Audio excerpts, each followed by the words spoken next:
Hello, in this video we present a preview of the MCP from Content Island, a tool that allows you to connect AI assistants with the content you manage centrally in Content Island. Let's see how it works with a practical example. Imagine you want to develop a website with Astro to display a list of courses. We have created this low-fidelity prototype using the QuickMock tool, where you can see how it would look on desktop, how it would look on mobile, and that by clicking on a course, we would go to this window where we have the video lesson, the accompanying guide, and the list of lessons. The data itself is stored in Content Island, specifically in the project called Campus. Here we have defined the model with the structure of a course and the structure of the course lessons.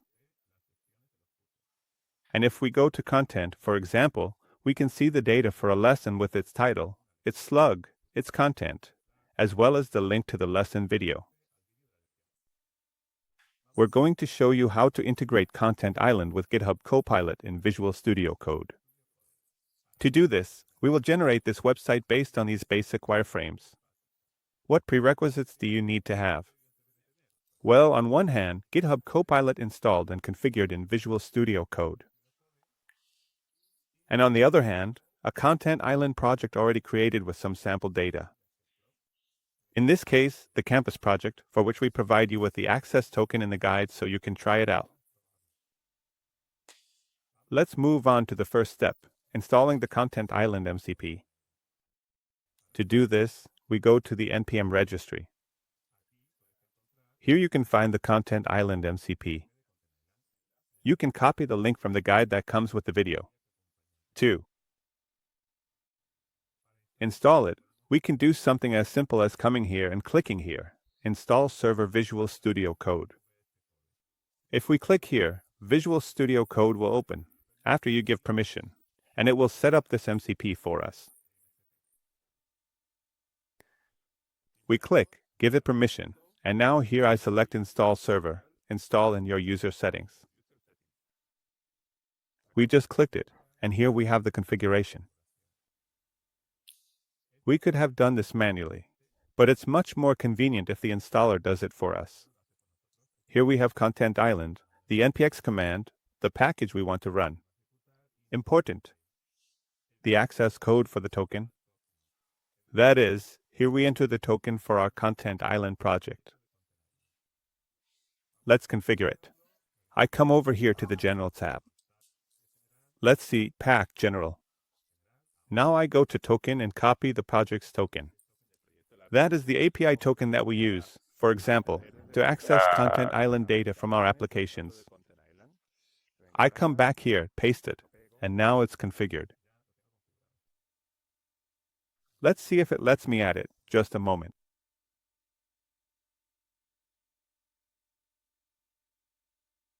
Now it's working. And one important thing we need to check is that this MCP is running. In this case, it's not. I will need to click the Start button to launch it. Now we need to make sure that Copilot is ready. To do that, we come over here. If we didn't have this chat open, we would click here on the Copilot icon, and the chat would open. We make sure we're in agent mode, because we're going to let it create an entire project for us, and we select the model we want. Specifically, I have selected Cloud Sonnet 4.0 here. We're going to select Content Island MCP as the tool we want to use. I come over here, type a slash, and choose MCP Content Island. And now an assistant appears here that will guide me through creating the project. First question. Which framework do I want to use? In my case, Astro. Second question, which pages do I want to create? Well, I want to create a training list page and a training detail page. And by the way, the training detail page needs to have a YouTube player and a list of lessons. Next question, where do I want to create the project? In the current directory, just here. And as for styling, I'm going to use Tailwind. And as for design assets, I'm going to add the screenshots of the low-fidelity prototype I created here. That is, these screenshots and these. I'll export them as PNGs and bring them over. So I'll say, hey, look, I'm attaching this for you, okay? While I'm at it, I'll drag and drop those two PNGs with the two screens. And here we have quite a prompt. Is this good enough for us? Well, let's add some specific details about the application we want to develop. First, let's come over here. Here we have two courses. Here we have what is a lesson. Here we have a video player. But if we go to Content Island, you can see that here the video is a YouTube URL. What are we going to tell our AI friend? Hey, the video link is to a YouTube video, and you'll need to display it in an iframe or a similar solution. Figure it out. What else? Hey, the content field, is in Markdown. So I want you, when you give me the solution, to put the lesson content field in Markdown and also format the code with syntax highlighting. And finally, I'm going to tell it that in the lesson list, if I click, it should switch to another lesson, go to a different page, and display the video here, updating the lesson and its content accordingly. And as a bonus, to make it easier for it to manage, I tell it, look, the project token is this one. That way, when it starts generating, it puts it in the right place right away and doesn't have to ask me. You figure out all these little things by fine-tuning. Basically, you put in the basics, send it to the AI, see what it generates, and then say, oh, I'm missing this, this, and this. One of two things. Either you have a conversation with Copilot, or you just start over-updating the prompt. So let's go back, and here at the end we're going to add all this text. You could add it in any language, but I'm going to add it in English. Exactly what we've talked about. The YouTube links, the content in Markdown with syntax highlighting.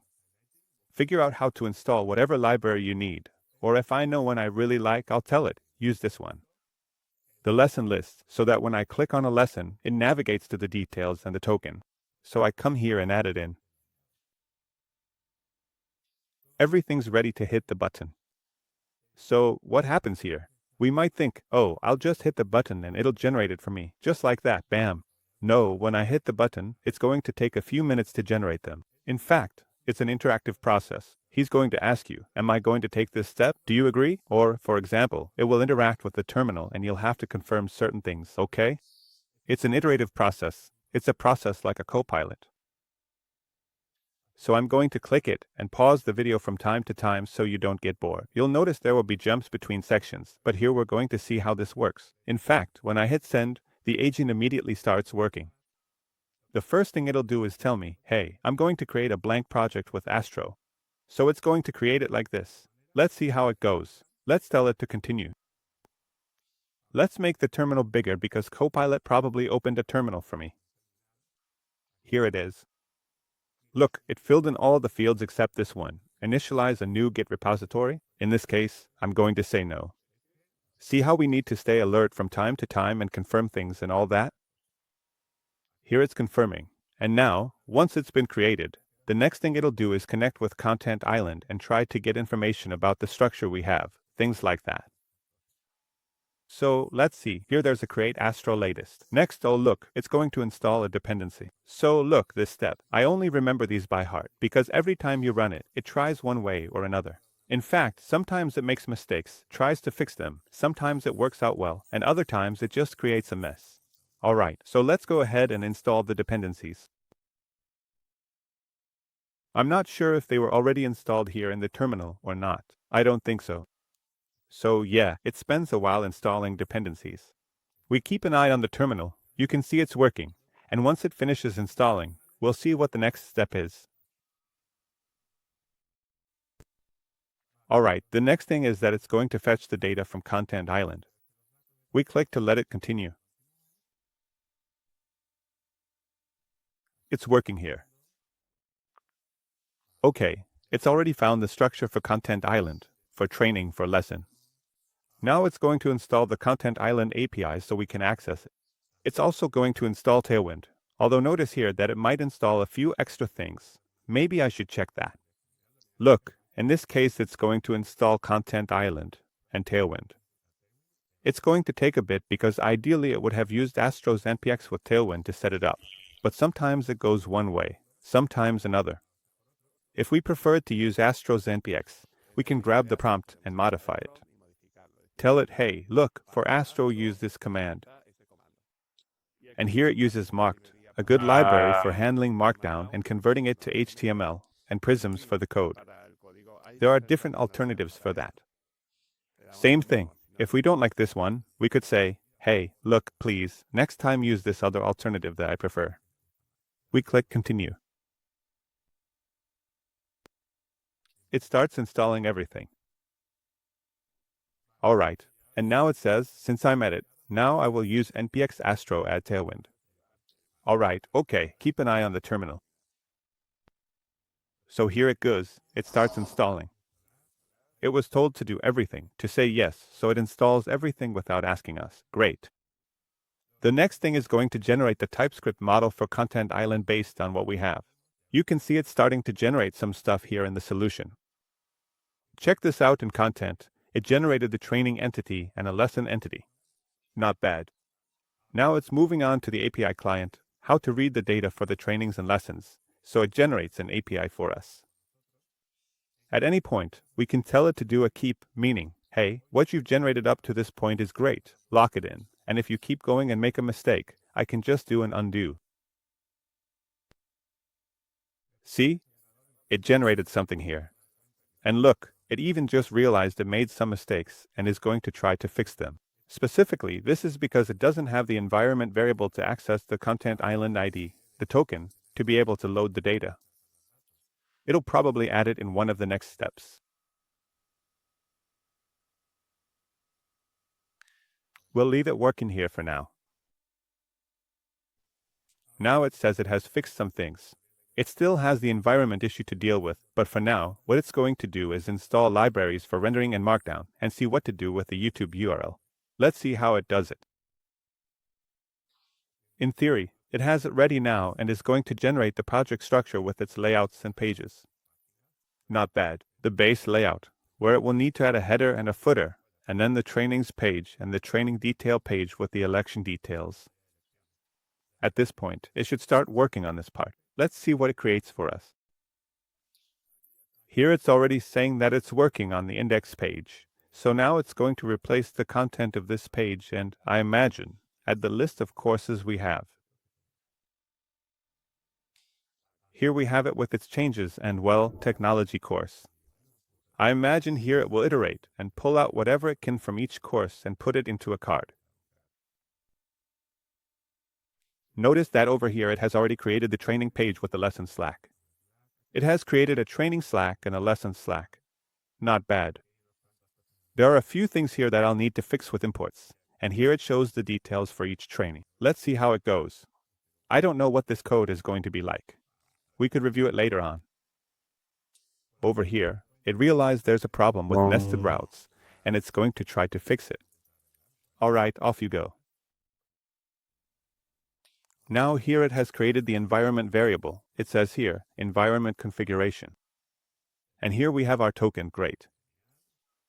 And now it's adding a bit of style. And this message pops up like the one on Spotify, right? When it says, hey, are you there? It's telling you, hey, look, Copilot has been working on this for a while. Do you want to keep working and iterating on this? Yeah, go for it. We click continue. Okay, here it's telling us to install the Tailwind font, things like that, which we could play around with. We could tell it, no, skip this step, just move on. I'm going to click continue and see what it generates for me. It looks like there's not much left. Now it's dealing with performance, accessibility, and doing a final setup. All these things it generates aren't bad. It's interesting. In this first run, let's see what it does. I'm sure we'll learn some things, and later we could also fine-tune the prompt. Tell it, no, look, Tailwind is installed like this. Use this in this way or in that other way. In the end, it's like programming, but at a higher level. Now it started documenting. There's a README, and it's asking me for permission to modify that README. Well, go ahead. Now it's asking me for something unnecessary, which is to create the development tags for VSCode. I don't think I'm going to use that. I'll just do an npm run dev directly, but let's click continue. The server is already starting up over here. It's asking me to do a build to make sure nothing is broken. How polite. Looks like this is working. And the build is done, so let's see what happens.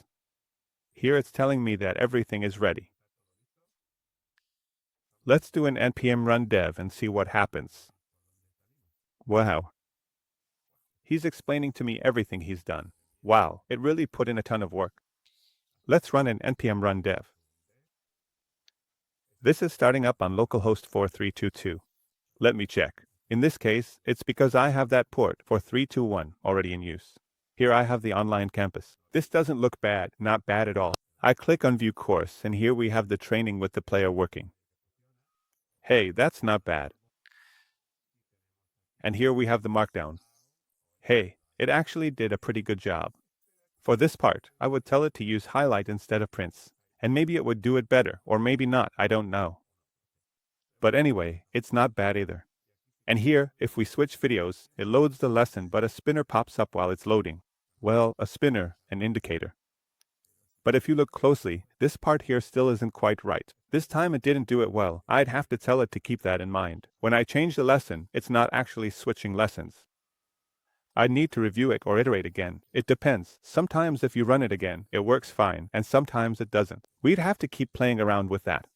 But hey, if you look at it, it's actually done quite a lot for us. And if we come over here, there are a ton of things we can use and take advantage of. For example, I would immediately reuse this part with the API, how to interact with it. We could also make use of the typing part, and the layout isn't bad either. And from that structure, we can look into how it's built and see what we can use. Either that, or we keep iterating. What do you think? Is it interesting?